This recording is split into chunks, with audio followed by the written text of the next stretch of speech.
Yo, what's up mga gar? Welcome back again sa ating channel, Pure Times Fishard. And for today's video mga gar ay mag-update ulit tayo sa ating fishard. Kasi kahapon may mga bumili ulit sa atin ng mga isda. And siyempre may nabawasan na naman, may mga nawala and may mga bago tayong sinet up kahapon. So kahapon may bumili sa atin taga Taguig and gusto niya magpa-shoutout sa ating channel. So mamaya i-flash natin yung kanyang order and isa-shoutout din natin siya. And also kahapon mayroon tayong ka-swap deal sa lagayan ng mga beta. So meron siyang mga kaong jars na available, tapos gusto niyang i-swap sa ating gapi. So nakipag-swap tayo kahapon and nakapag-jar tayo ng mga beta fish. Kasi marami nga tayong mga beta, 'di ba, na last batch na ating breed bago na matay yung ating mga breeders. And na-jar na natin sila kahapon. And isa din yon sa mga i-update natin and sa mga bago nating sinet up syempre. So unahin na natin dito sa ating mga full gold kung napapansin nyo last time napakarami dito. So kaso kahapon may bumili na and nabawasan na. So ito na lang yung natitira, dalawang malalaki na male yung natitira and may mga maliliit. So ayusin natin yan mamaya. Papalitan natin to ng laman, ititira natin yung dalawang medyo malalaki, tapos pipili ulit tayo ng mga medyo good size na mga male tapos ilalagay natin ulit dito kasi ito medyo malapad yung lagayan na to and mas mabilis makapagpalaki yung ganitong lagayan. So lilipat natin yung mga maliliit, tapos yung itong fully developed na mga male i-stay natin and ilalagay natin kasi may mga nakikita ako na ibang mga male ulit na medyo developed na rin, na halos same na rin ang laki na yung mga yan kahit hindi sila magkapatid. Then ang problema natin yung mga female natin ay ganito na lang, 6 na lang yung natitira and maliliit na talaga yung natitira. Kasi nga kahapon yung last na bumili sa atin ng full gold, medyo maliit na nga yung naibigay natin. Pero makikita naman yan sa mga previous videos natin na sabi ko nga yung mga female ng ating full gold ay mga juby. Pwede naman na sila isama kasi medyo hindi naman kalakihan yung mga male natin. So pwede naman sila agad isama para habang lumalaki nasusundot na and magkakapry na. Pero yun lang, medyo konti lang yung unang buga niyan kasi maliliit pa sila. So kung gusto mo talaga na mag big mama muna, ihiwalay mo talaga muna and saka na ulit isama pagka lumaki-laki. So ito, pipilian natin itong mga full gold na ito mamaya. So, ayusin natin ulit yung mga medyo malalaki, ilipat na naman natin dito kasi dito natin nilalagay yung mga malapit na nating pang out or mga good size na natin ng mga full gold, tapos the rest yung mga maliliit. So before tayo mag-continue, i-flash natin muna yung mga ating nabenta and i-shout out natin yung mga bumili. So appeals.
Mga gar, nakita niyo yung mga nabibenta natin, yung mga bumili din siyempre ng ating mga isda. And happy fish keeping mga gar. Sana satisfied kayo sa inyong mga natanggap na isda, ano? So depende na lang yan sa inyong pag-aalaga kung mapaparami nyo sila. So kung ano man ang mangyari, no, update na lang mga gar sa ating fish yard. Tulad niyan yung bumili sa atin ng MSSBT na 2 piraso, sabi niya after 2 days namatay yung male niya. So kung gusto niyo ulit bumili, no, sample may nangyari, hindi na natin hinihingi, no. Sa susunod na pagbili niyo, siyempre bibigyan na natin ng discount kasi return buyer na yun eh. So ganon. Basta mayroon lang available mga gar, mabilis lang naman tayo kausap. So ito yung mga Santa Claus natin, no, na malapit na rin. So may nakahalo yan dyan na mga female, busog na busog kasi masisiba itong mga gar. So may mga male dyan. Ito ang ganda ng pagkakaano niya, kaso medyo white pa siya, no. Ayan, tapos ito yung mga available na female natin. Sabi ko nga marami tayong available na female Santa Claus. So 2 klase pa rin yung female natin, no? Itong plain yung kulay ng kanyang buntot at merong mga may dotted. So andito yung may dotted, ayan. Dotted yung kanyang parang fiery na style na may dotted yung kanyang buntot. So female din yan na Santa Claus. So sa bumili sa atin kahapon na taga-Taguig, binigyan natin siya ng isang ganyan klaseng female, tapos 2 female na plain lang yung buntot. Pero para sa akin mas gusto ko yung plain. Tapos sa Santa Claus natin, no, naibenta na rin yun. Yun na yung last kahapon na naibenta natin. Kasi yung natitira dito sa atin ay medyo kumuba yung kanyang likod, no? May kuba. So parang hindi na maganda. So hindi ko alam kung anong gagawin ko dyan sa kanya. Kung keeping na lang ba yan or ibigay natin kung meron tayong pangbenta ulit sa susunod. Merong gustong mag-avail, ibigay na lang natin siguro na free kung gusto niya. Kasi sa mga male kasi natin na Santa Claus, no, marami tayong male. Ang problema nga, mga juvie. Ayan. Pero kahit juvie kasi ang male, no, sumusundot naman yan. Mas masipag nga sumundot yung juvie kesa sa mga matured, no, na mga male. Mas masipag sila sumundot talaga. To, ang ganda nito, oh, no? Ang ganda nito. Ganda ng kanyang puntot, oh. And yung kanyang katawan ay straight na straight, no? Ayan. Tapos masiba yan. So, kung juvie yung male, no, okay pa rin din naman yun, basta good size yung mga female. Kasi mas masipag nga, sabi ko, sumundot yung mga juvie na mga male. Tapos papartneran mo ng medyo malaki-laki na female. Ang importante lang naman na hindi magkapatid, kasi pag magkapatid magkakaroon ng inbreeding and mas mahirap yun, no? Kasi maraming culls na lalabas. Tapos nakapagbenta rin tayo ng ating Blue Panda. Yung isang trayo iniswap natin, tapos may bumili sa atin na isang trayo. So meron pa rin tayong available na Blue Panda. Ito yung medyo marami-rami natin, no, dwarf Blue Panda, kaya mapapansin nyo parang maliit kasi nga dwarf. Then yung kanyang female ay ito, no, I think 4 na piraso dito, no, and nandun yung iba. So silipin natin. Andito yung iba natin na female ng Blue Panda. Ayan, medyo white yung kanyang kulay, no? Kasi nga nag-a-adjust sila sa kanilang lagayan kasi white itong napaglagyan natin. Kaya sana maglumot na, no, para magdumumi or maging darken yung kulay para mag-adjust yung kulay din ng ating mga isda. Kasi ang female, no, na Blue Panda, medyo dark yung kanyang kulay, medyo maitim-itim ng kaunti. And dito kasi white yung lagayan niya, so nag-a-adjust sila. So available pa rin yung ating dwarf na Blue Panda. So isa din sa available sa ating fish yard is ating P-Dirt na may koi jeans, no? And actually dapat kahapon kukunin na ito kasi binigay natin sa kanya ng mura lang yung trayo, no? Kasi nga hindi nga perfect yung kanyang pagiging koi kasi koi jeans lang siya. So sa gusto niya sanang kumuha ng 3 trayo. And ito yung kanyang mga female. Ayan, medyo maliliit lang yung female niya. Pero okay na rin yan, no? Kasi lalaki lang din naman yan. Kasi murang-mura na nga. Kaso, kahapon in-update natin siya kung ano yung exact address ng kanyang meet up. Ihahatid ko sana hanggang Marikina. Layo noon, no? Marikina. Kaso, hindi na siya nag-update. And kaninang umaga nag-update siya. Next Saturday pa daw niya kukunin. So, medyo malayo, no? Hindi kasi tayo nagre-reserve ng ganun kalayo kasi mahirap na, no, i-reserve natin tapos may gusto palang kumuha. So pinarity natin yung reservation tapos hindi naman pala kukunin. So ilang beses na kasi nangyari sa atin, no? Example na yung yung ating trapand, no? Yung trapand crate natin, nag-message siya sa akin mga ilang araw tapos sabi ko hindi pa kasi nagagawa. Tapos nasa bakasyon ako noon. So pagka trap and crate kasi ang nangyayari niyan ay made to order kasi siya. So hindi ko na siya hiningan ng down payment dahil nga taga dito lang din naman siya sa Pasig and kakilala siya ng kakilala ko din. So parang ano na rin ba, kaibigan na lang din, no, naipagkaibigan tayo. So ginawa ko yung trap and crate na without asking him, no, ng down payment. Akala ko kasi kukunin niya. So simula noon hanggang ngayon hindi na siya nag-update. So mayroon tayong Joy Minor. So ang nangyari, no, binenta ko na lang yung ginawa ko. Mabuti nga may bumili, no, bumili ng 2 piraso. Tapos ngayon may natitira pang 3. So dapat kanya yun kaso hindi niya na nga kinuha. So sayang lang yung effort natin, no, gumastos tayo dun sa kapital ng paggagawa ng trap and crate tapos hindi niya naman pala kukunin. Hanggang ngayon hindi na siya nag-a-update. So simula noon, no, hindi na tayo tumatanggap ng reservations. Kung i-reserve mo man, dapat kunin mo agad, no, ng ilang araw lang or example, kung ako mismo yung nagsasabi ng hindi ako available, no, pwede ka magpa-reserve nun kasi ako mismo hindi available. Pero kung available ako tapos hindi mo pa rin kukunin, no, hindi na natin yun i-honor. Kasi nga, first come, first serve basis na lang. Kasi murang-mura na nga to tapos i-reserve pa, tapos hindi naman kukunin, ano, yun lang ang medyo mahirap. Tapos ito yung kanyang mga female. Goods na rin yung mga female, no? May mga maliliit lang. Siyempre, hindi naman natin isasama yung medyo maliliit talaga. Kasi hindi naman nga yun pwede. So, merong nagtatanong sa atin ng ating MSSBT, no? Ito medyo maano lang kasi dahil nagre-reflect yung ilaw. So, meron tayong MSSBT na 2, no? 2 male yan. Yan lang naman ang available natin. 2 male lang. Wala tayong female yan kasi nagkasakit yung mga female natin. And, pinarantin natin lahat kasi nga, baka magkanda halo-halo or magkanda hawa-hawa na. So ito lang yung available natin. Medyo may punit yung isa dyan. Hindi lang kasi masyado makita dahil against the light, no, sa ating reflection sa glass. 50 pesos lang yan binibenta natin, no, kasi baka mag-overstay yan dito sa ating fish yard, no, at masira pa. So 2 na lang yan silang available. And actually meron yan mga kasama, no? Madami tayong MSSBT kaso hindi pa natin in-out, no. Meron tayo ditong 10 piraso, yan sila. Ayan, magaganda yan. Tapos meron din tayo ditong 4. Ayan, mapapansin nyo, gaganda din yan, no. Blue na blue, di ba? Kintab na kintab. Ayan ang ating MSSBT. Ang problema lang kasi wala tayong female na available. Yung female natin, inaantay pa natin itong batch na to, no. Ayan. Yung batch na yan, medyo maliliit pa, no.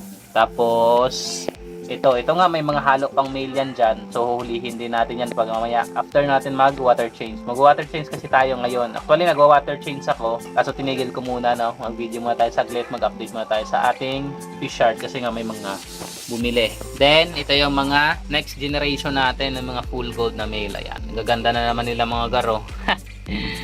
Ayan, yan yung mga male ng ating last batch, no. Sa pansin ko kasi dito sa aking fish yard talaga mas mabilis lumaki yung mga male natin. Ito yung last batch natin ng mga full gold, no, bago natin pinatigil ng pagbibreed yung mga female kasi namatay na nga rin yung isa.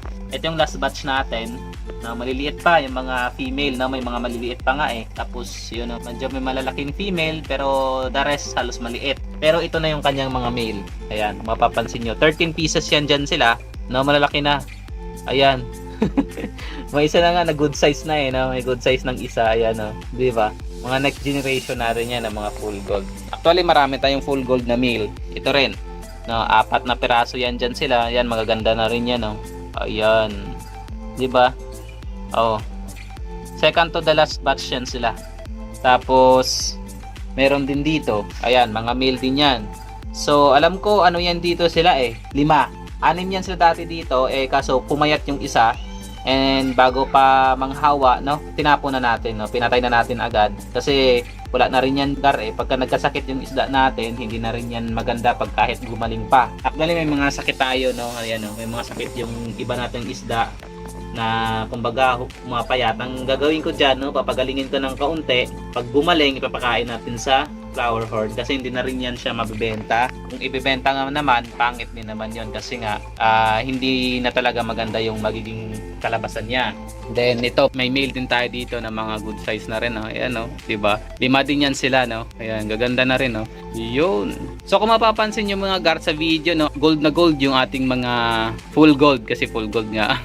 Pero pagka nag-order kayo, no, pag dumating sa inyo, mapapansin nyo parang namumuti. Kasi nga pag stress yung full gold, no, parang pumuputi siya. Pumuputi talaga. Pero pagka nakapag-settle down na, mag-gold lang din naman yan ulit pag nakapag-settle na sa inyong tank. Ito yung mga ibang female natin, no, na last batch ng full gold. So, natay pa natin yan na medyo lalaki ng kaunti. May mga male pa yan dyan, pero hindi pa natin masyadong kita, kaya nandyan na muna. Tapos ito, no, mga female din to, na mga full gold. Halo-halo din, may malaki, may maliit. So, ang gagawin ko dito, kasi may bakante akong dalawa, no, tatanggalin ko yung mga maliliit, tapos ihiwalay ko sila para lumaki din sila. Tapos dito meron din, konti na lang yung tubig kasi nagwa-water change tayo. Ayan. Then, meron tayong mga breeder, no, ng Santa Claus. Ito yung mga breeder natin na Santa Claus, no, mga selected na natin. Ayan ang gaganda. Kumuha tayo ng dalawang male, no, na non-ribbon. Tapos yung mga female niyan dito, mga ribbon. Sana nga magka-produce tayo ng mga ribbon na Santa Claus. Ayan, no. Kawali maliliit pa yung mga babae, pero sila lang kasi yung may ribbon, kaya nilagay ko na. Sana nga magkaroon tayo ng produce. Dito naman, Santa Claus din to. Kaso naging mailap, no, dahil sa mailap na male, no, naapektuhan sila, no, naging umilap na rin andun sa dulo. Santa Claus yan na ng ribbon yung babae. Tapos yung male dito ay Santa Claus ribbon. Ang problema, parang pumayat siya ulit, no? Kasi nga, nagkasakit yun dati. Tapos gumaling. Tapos nilagay ko na siya. Ginawa ko siyang breeder. Ang problema, hindi niya kinaya, no? Pumayat siya ulit. So, ang gagawin ko dito, tanggalin ko na lang ulit siya, no, and i-discard na lang natin kasi halos hindi na rin natin yung pakinabangan. Tapos yung dati nating breeder na Santa Claus, ayan siya. Ito yung dati talaga nating male, no, pina-quarantine natin. Ayan, siya yung ibabalik natin doon para makapag-produce tayo ng Santa Claus na ribbon. Yun, ang dati nating male, buhay na buhay pa rin. Try natin kung makakaya niya pa rin mag-breed kasi nga wala tayong ibang magamit na male nito kasi nga ang mga male natin ay hindi ko pa nakikita yung potential kasi ng ibang male, kaya hindi ko muna sila. Tapos mga kapatid niya kasi ang iba doon, hindi ako sure kung baka mamaya mag-inbreed, kaya ang gagawin ko yung tatay nila, yun yung gagamitin ko. Hindi lang ako sure kung makakapagsundot pa siya. Then ito yung ating ABT, no, na dalawa. So malaki na ulit yung kanyang tiyan. Ayan siya. Hindi ko lang nakikita yung isa kung sana yon. Andun sa dulo, no. Ayan, no. Malaki na ulit yung tiyan ng ating mga female. Sana nga makapag-drop na kasi wala pa rin talaga akong fry ng mga to. Laki na ng tiyan nito dati nakapag-drop, pero naabutan ko isang peraso na lang. Then dito, laki na rin ng tiyan nito ng female natin dito. ABT din yan, no? Magkaibang breeder lang ng galing. Ayan, no. Malaki na rin yan, terus maraming halaman. Sana nga may maabutan tayong fry dyan pag nag-drop yan. Tapos ito yung ating RDSS. Ayan, nakikita na sila kasi nga nilinis na natin. Ternim natin yung mga halaman. Ayan sila, oh. 4 yan dyan sila, isang male at 3 female. So parang hindi pa naman ganun kalaki yung kanilang tiyan. So hayaan lang muna natin dyan sila.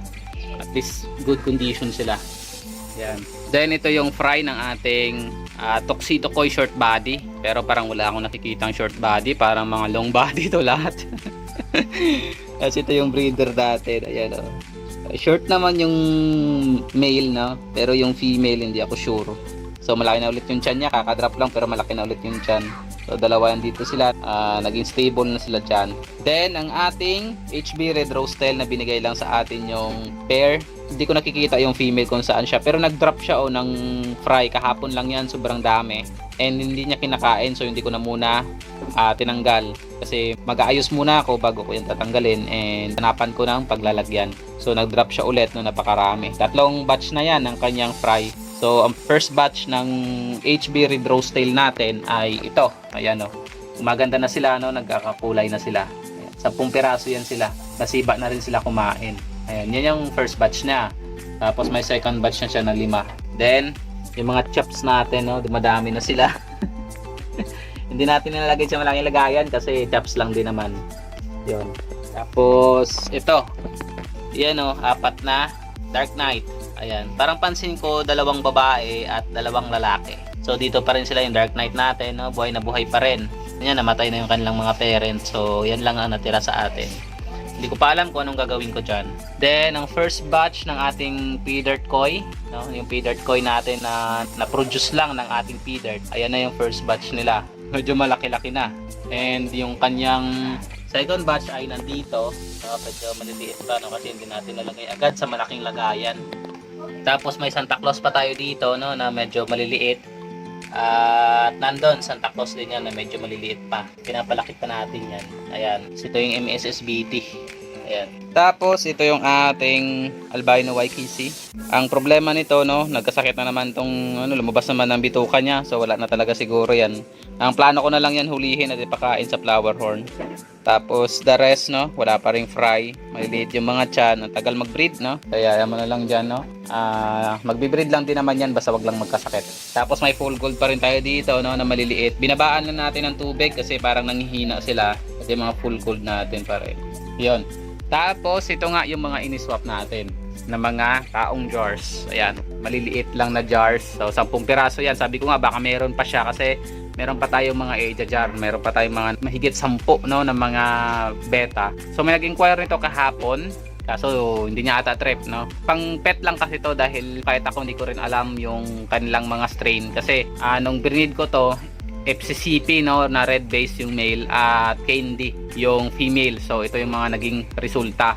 So cross siya. Saka hindi ko rin pa alam, no, hindi ko pa rin kita yung kasi bago lang ako noon, no, hindi naman ako ganun katagal nagbeta.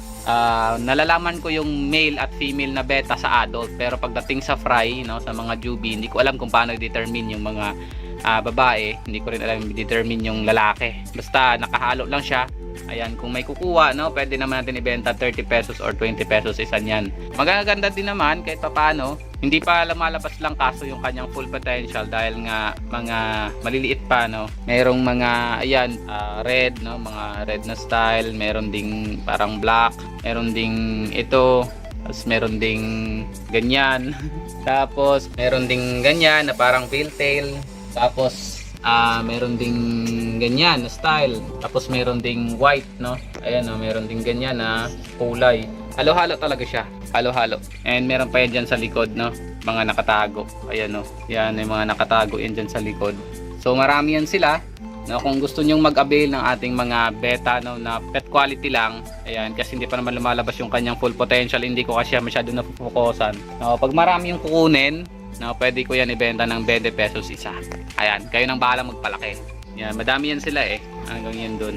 Hanggang doon yan. Tapos meron pa tayong natitirang for jarring, no. Ito naman. Yan, kaya tinatanong ko yung ating nakaswap kung meron pa siya. No, kasi bibilhin na lang natin. Ayan, no. Marami pa kasi. And gusto ko siya i-jar lahat para mabilis lumaki at mabilis din natin may out. Tapos meron pa yan dyan. Ayan, no. So hanggang dito na lang muna mga gar yung ating video. So magwa-water change muna ako. Then ayusin ko yung mga maliliit, no, ililipat ko. Hiwa-hiwalay. Mag-ayos na ulit tayo ng mga isda natin para mabilis lumaki and may maibenta na naman tayo sa mga nagsusubaybay sa atin. So sa ngayon yung available natin ay itong Blue Panda and yung pay dirt natin na may koi jeans. So kung gusto nyo mag-avail, same pa rin, message lang sa ating page, no, same name, Kuya Tems Fishard. So hanggang sa muli, Kuya Tems Fishard, fish out.